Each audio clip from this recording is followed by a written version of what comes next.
Well, we have a new administration in Washington, D.C., and it's brought a lot of positive changes, believe me, when it comes to fixing our broken healthcare system. The reality is, however, that there's only so much the government can do, and that if we really want to make America healthy again, that has to start at home with each and every one of us, and that's where the Wellness Company comes in. You see and hear from the Wellness Company doctors all the time on this network. They're the best, the gold standard in doctors. And you know that their products are the gold standard for keeping you and your family safe and healthy. The Wellness Company gives you the opportunity to make sure you're prepared for whatever happens with their series of prescription medical kits. Kits that contain an assortment of life-saving medications and the all-important guidebooks to assist in the proper use of those medications. Additionally, the Wellness Company offers a variety of products from parasite cleanses to methylene blue to weight loss and so much more that can help you stay healthy and live a longer and more satisfying life. Make America healthy again starts right at home.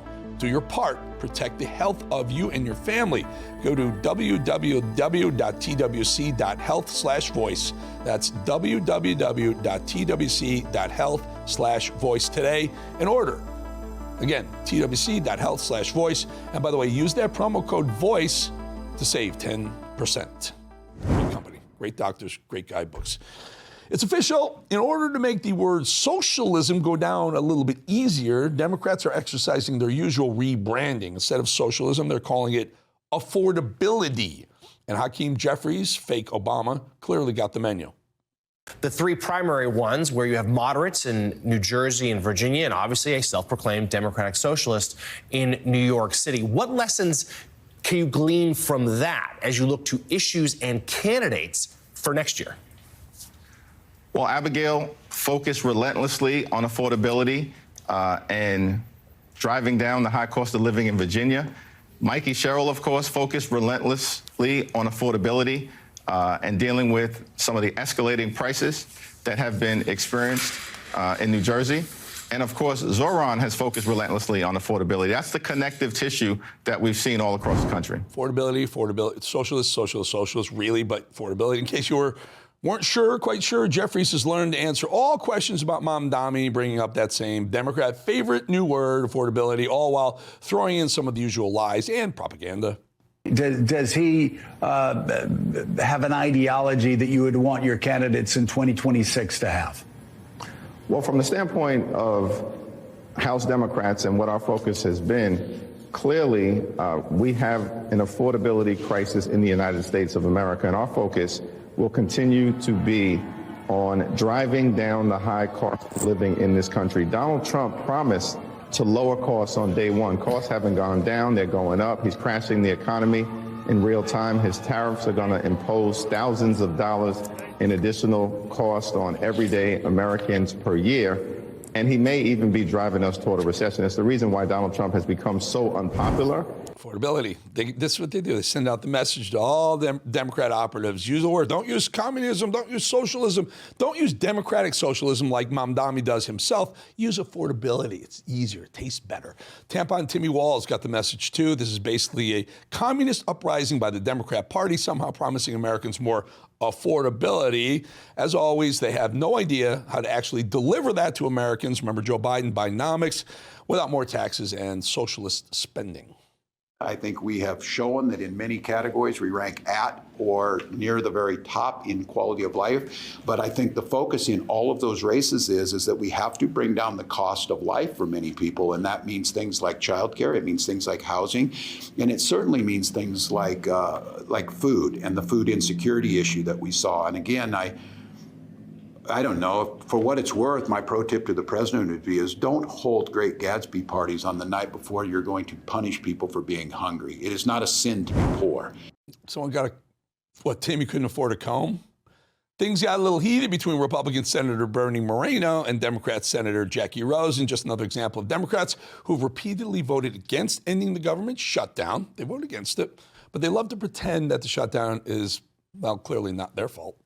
Much like, for example, exposing hypocrisy. That you get paid, you get a paycheck, but you walk by, you get a paycheck. I'm donating my paycheck, sir, and I would happily be on legislation. What do you say to them? To give what do you say to the staff? What do you say to the TSA workers? What do you say to the air traffic controllers? What I am saying to you is it's the Republican shutdown, my friend. You are in control of the White House. You are in control of the House, and you are in control of the Senate. And if you went home to a food bank instead of going to Mar-a-Lago to eat at a gold-plated dinner while people are starving, you might see and hear your constituents, sir. You are blind to the suffering of your people. Does it take 60 votes? You listening and coming to the table to have a discussion. So it does take 60 votes. You want to have this, come talk to me in private, sir. Okay. Just go negotiate. Just show up. They voted against showing up. They don't even want to show up to negotiate. How's it Republicans' fault? I don't know. While many in the Democrat Party are embracing the far leftism of the likes of Bernie Sanders, AOC, and Zoran Mamdani, it's fun to watch the Democrats who aren't quite sure or quite on board try to dance around the issue and squirm when they're asked whether socialism should be the future of their party. Zoran Mamdani is a democratic socialist.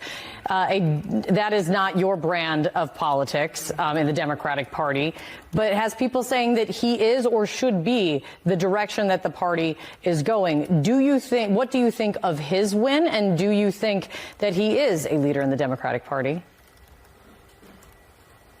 I think what we're seeing is it's less about what people call themselves and more about what they're focused on. They don't know what to do. They have nowhere to go. The Democrat Party is dying a slow death. This is breathing life into them, but the problem is the life they're breathing is socialist communist life. It's going to really backfire on them.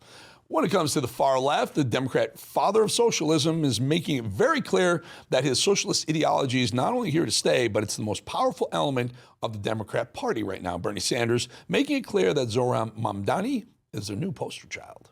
After seeing the results of last night's election, you have said that this is not just a New York City thing, which some people have dismissed his win as. Do you think Zoran Mamdani is a leader in the Democratic Party now? Well, of course he is. He's going to be the mayor of the city of New York. Well, thank God this guy wasn't born on American soil, because they'd be elevating him for president in 28, unless they try and somehow go around that. And if they're going to do that, we might as well put Trump up and win anyway, right? This is scary stuff right here. The replacement of Americans, an Islamic Imam detailing plans to take over America from within by putting their candidates in positions of political power in our country. It's been in motion for a while. Change is coming to America. And what is Allah telling us? Kuntum khayra ummatin. You are the best of nations. You're better than everybody else. That's what Allah is saying. Let's work towards that. Let's work towards a Muslim mayor. Next election that comes in, nominate people for the school board of education. Next election that comes here, nominate people for the local township. Begin the demographics change. You know, they did it in Europe. They did it in Europe. They lifted the restrictions of immigrants coming from Syria, and 1 million Syrians went to Germany, and now they have a massive, massive problem with raping the women, because they bring their culture over, folks, and they take over. This is what they do. It's called Sharia creep. They creep. They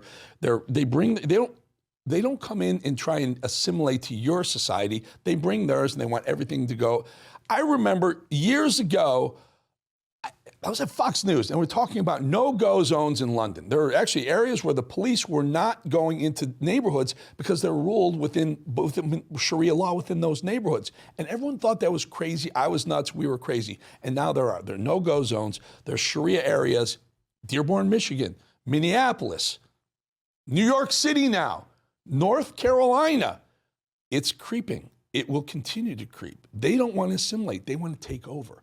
Do you understand, in Islam, anyone who doesn't believe in Allah is an infidel and doesn't deserve to live, to be alive on the planet? This is what these people think. And they don't want to come here and become one of us. They want their own country. They want this country with their laws. Very dangerous. Very, very dangerous. Thank you, New York. You got their ball rolling for them. We'll be back in 2.5 minutes.